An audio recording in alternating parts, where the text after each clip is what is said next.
Olá, pessoal! Tudo bem com vocês? Tranquilinho? Continuando o nosso estudo sobre a água, estaremos iniciando nesta semana o capítulo 8, onde o foco de estudo é a água e a vida. Então, pegue o seu livro, página 34. Vamos lá! Na Declaração Universal dos Direitos da Água, diz que a água é a seiva do nosso planeta. Ela é a condição essencial da existência de todo ser vegetal, animal ou humano. Sem ela, não poderíamos conceber a atmosfera, o clima, a vegetação, a agricultura ou a cultura. O estudo da vida marinha.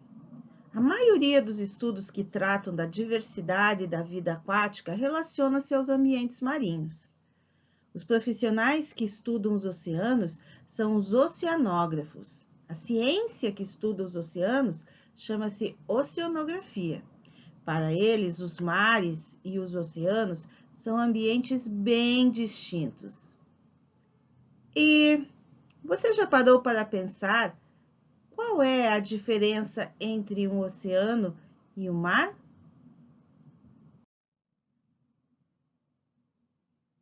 Os mares são as águas que banham os continentes, onde encontram-se as praias, onde nós vamos, durante o verão. As características dessas águas sofrem influência direta das características terrestres e dos rios que nelas desaguam. Com essas influências, as substâncias que as compõem, a turbidez, quer dizer, se a água é mais clara ou mais escura, e a velocidade das correntes são alteradas, variam de acordo com o continente aonde esse mar se encontra. Já os oceanos são águas mais afastadas dos continentes. Portanto, eles são influenciados indiretamente pelos fatores terrestres. Suas características são mais estáveis. A diversidade de vida nos mares distribui-se tanto no fundo, a chamada região bentônica no solo oceânico, onde os seres vivos podem ser encontrados entre os grãos de areia, quanto nas águas, a região chamada de pelágica. Então, observe a imagem que está no seu livro na página 35. Essas regiões ainda apresentam subdivisões, identificadas principalmente de acordo com a intensidade de luz que recebem. A luz não chega às regiões mais profundas, e se não há luz, não ocorre fotossíntese, e a disponibilidade de oxigênio diminui muito.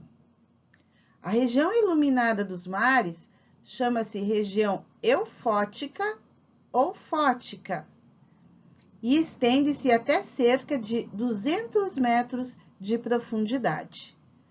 Ok?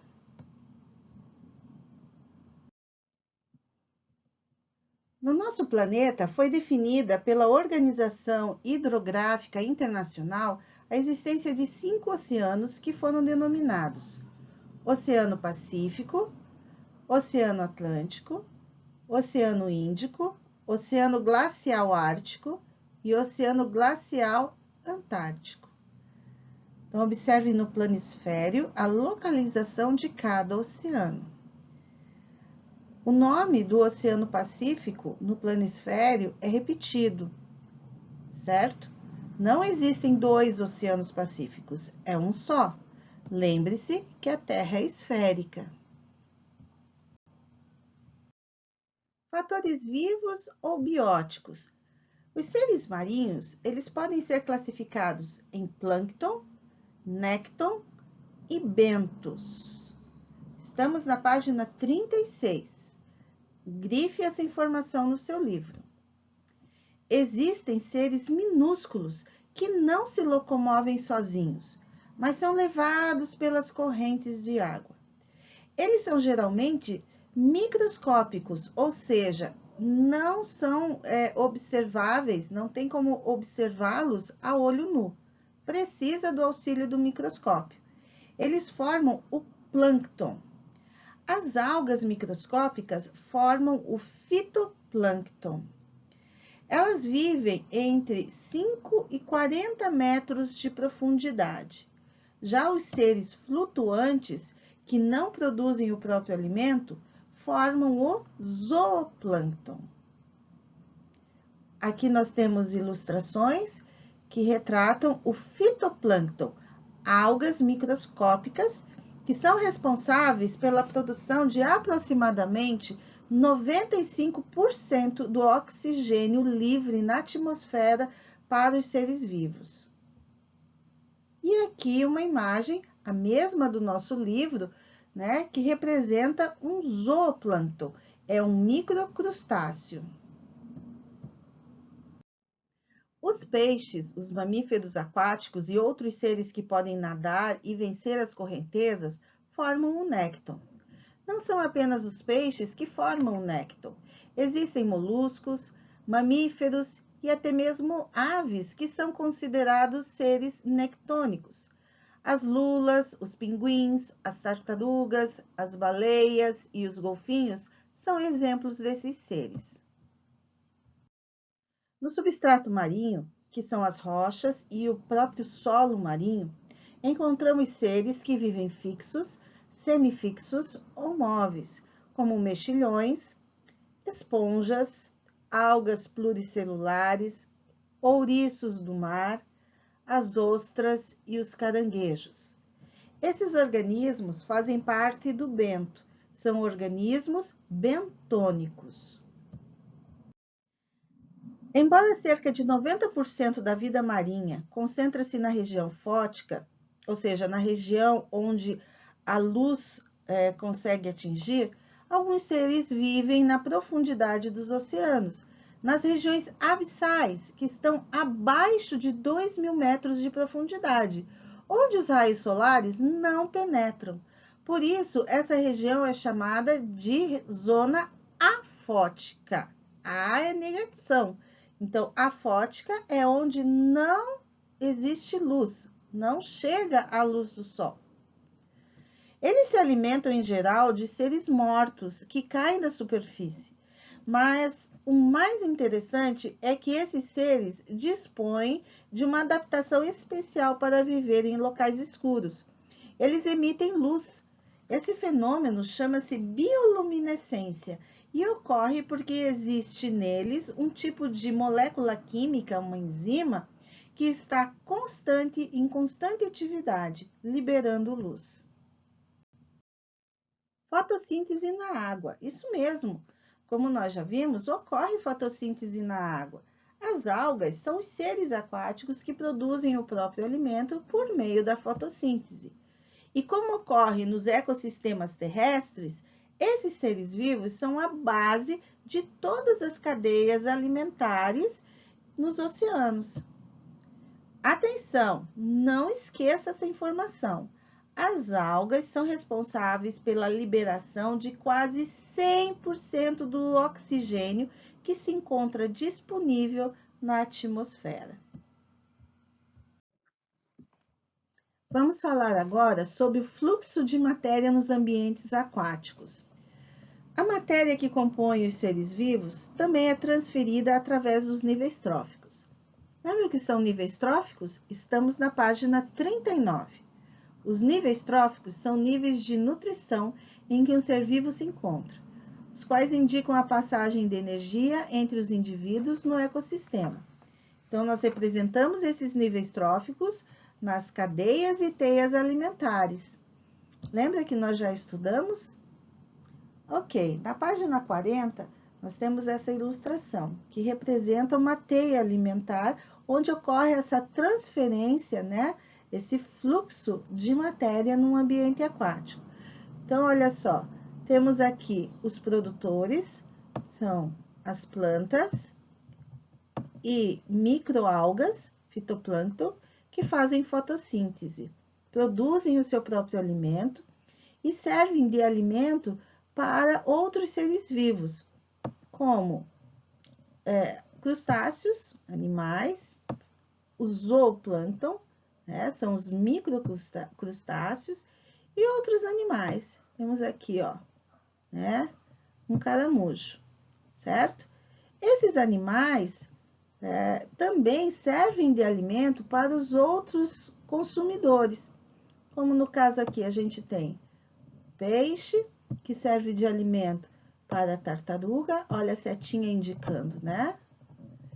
Esse peixinho, ele vai servir de alimento, a setinha está indicando para um peixe maior, e esse peixe vai servir de alimento para uma ave aquática, como também aqui esse anfíbio serve, né, esse sapo serve de alimento para essa ave aquática. Então, a matéria, ela vai sendo transferida de um nível para o outro, desde o produtor até o consumidor secundário e terciário, dependendo, né, das relações alimentares naquele ambiente. Como a matéria, a energia também circula dentro das cadeias alimentares, das teias alimentares. Então, vamos agora falar um pouco sobre o fluxo de energia nos ambientes aquáticos. O fluxo de energia também inicia-se com os produtores. Então, olha só na imagem, né? Então, os produtores, eles concentram a maior quantidade de energia de um ambiente, né? Eles absorvem essa maior quantidade de energia, a energia do Sol. Parte da energia é utilizada nas suas atividades fisiológicas, na sua sobrevivência. Outra parte é dissipada, é lançada, né, para o ambiente na forma de calor. E a outra é acumulada, que vai ser transferida para o próximo nível trófico, para os consumidores primários, secundários e terciários. Os consumidores, eles não absorvem energia solar, como os vegetais, e precisam se alimentar para receber a energia acumulada de outros seres vivos.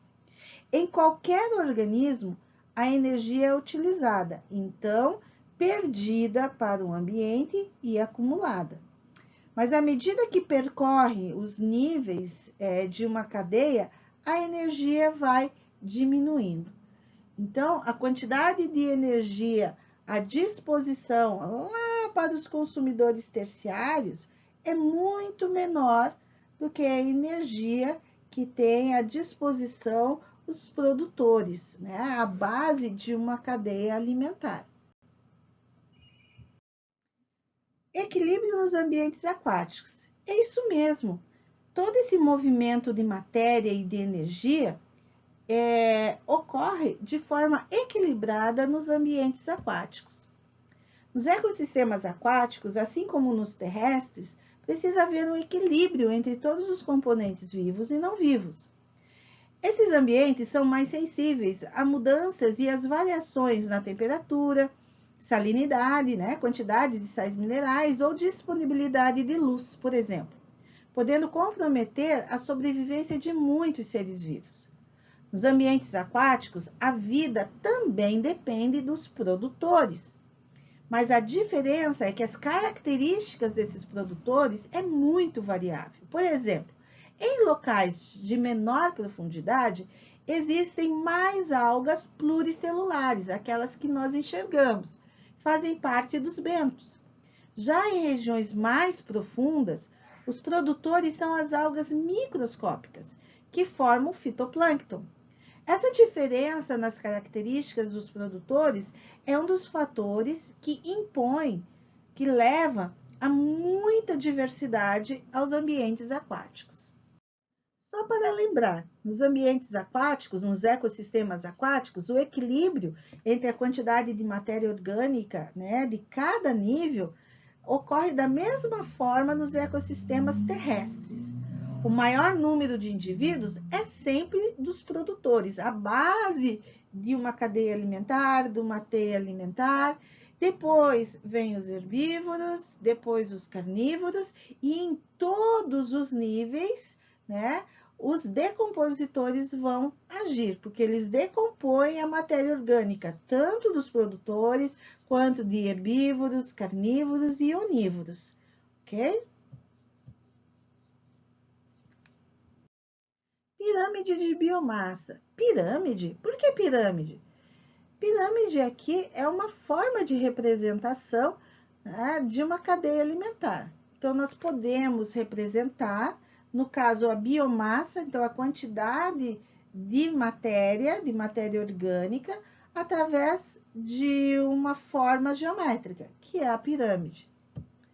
Em muitos ambientes, devido a diversos fatores, como poluição ou pesca predatória, um grupo de seres vivos pode ter a sua população drasticamente reduzida. Além de tudo isso, precisamos considerar o fato da água poder dissolver quase todas as substâncias. Isso é muito importante para os seres vivos, mas se torna um problema quando substâncias tóxicas são lançadas nos mares, rios, lagos e outras fontes de água. Então, todo esse equilíbrio, né, entre o fluxo de matéria orgânica, de massa e de energia nas teias alimentares, nas relações alimentares nos oceanos, nos rios, nos lagos, pode ser alterada com a ação do homem, né, na poluição, na pesca predatória, quer dizer, numa pesca sem nenhum controle, pode alterar esses ambientes de uma forma muito negativa. É isso aí, pessoal. Chegamos ao final de mais uma videoaula de ciências. Eu espero que vocês tenham compreendido o conteúdo que nós estudamos durante esta semana. Muito importante que vocês façam as atividades propostas no material de apoio, respondam corretamente, com calma, de forma completa a pergunta do fórum e participem da nossa sala de aula virtual. Eu espero vocês lá. Tchau, tchau e até mais.